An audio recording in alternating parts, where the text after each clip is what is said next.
Talakayan natin ngayon about sa mga pusa. Ito yung ibig sabihin kapag ang pusa ay laging dumidikit sa inyo. Alam nyo na kung ano ibig sabihin. Pakinggan natin guys. Guys, it's my mentor. So, ito na nga. Kapag ang pusa hindi sila hiyang sa kapwa nila, mapapansin na lang natin sila ay naglalambing sa iyo o sa akin o sino man, na lalo na sa pagtulog sila ay nangungulit na mga ganyan sila ay hindi mapakali yan.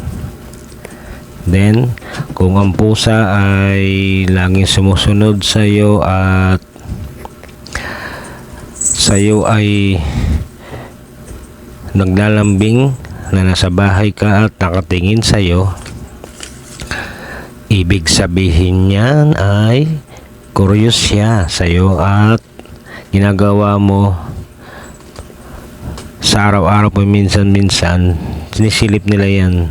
Kumaga curious sila kasi nga ayun, basta ayun na yung aking pananaw sa pag-aalaga sa mga ginagawa mo sa araw-araw.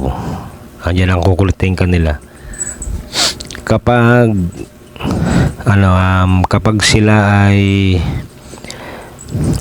binubunggo nila yung kanilang ulo sa iyong paa o sa kamay, umaga parang ginagawa nila, ayun yun, sila ay nakukuryo sa iyo, naglalambing. Then minsan naman ay ang pusa ay naiilang dahil sa kanilang laki, sa kanilang nakikita.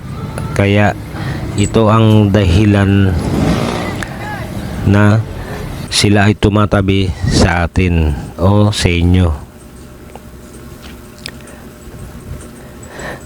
Tumatabi sila lalo na sa kanilang mga master na kanilang tinatawag kasi nga nasanay sila ay na nagpapakain sa kanila. Kumbaga ang tawag nila sa kanilang sarili ay kanilang master.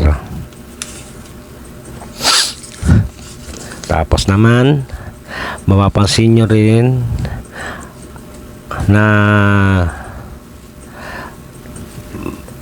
sila ay masaya silang sumasulubong sa inyo at ang kailang mata ay nagbiblink. Yung nagbiblink, kumbaga kunwari sa madilim may kita mo naman yun eh. Misa kasi iba yung blink sa kung sila ay masaya o hindi, basta magkaiba. Iba yung kislap ng mata. Kahit sa mayroong liwanag, magbiblink pa rin mata nila, pero mayroong good sa bad. Pero eto, magbiblink sila na biglang salubong ulit sa iyo na ganyan ang babangga-banggain ng paa mo ng kanilang ulo. Isa na yan. Ang ibig sabihin dahil sa mahal sila ng kanilang amo, kasi nga nagpapasalamat sila, sinasalubong kanila. Ganun yun, di ba? Tapos naman minsan naman sila naman ay halimbawa yung nakahiga ka yan, tapos bigla lang sila lapit sa iyo. Alam mo yung parang nagmamasa o sa kanila parang nagmamasa, ganyan. Pero sa akin tawag yun parang nagmamasahe yun, parang nagmamasahe yun. Kasi minsan nangyayari yun eh, minamasahe ka nila habang ikaw ay tutulog, magugulat ka na lang, minamasahe ka na lang. Tanda yun ng kanilang comforts sa kanilang mga amo o tawag nilang master, kapalit ng kanilang pagmamahal. Naks pagmamahal no? Pero totoo yun, kapalit comfort ay ng kanilang comfort. Tapos minsan nagpapakita din sila ng gilas sa kanilang master o amo na sila ay malusog halimbawa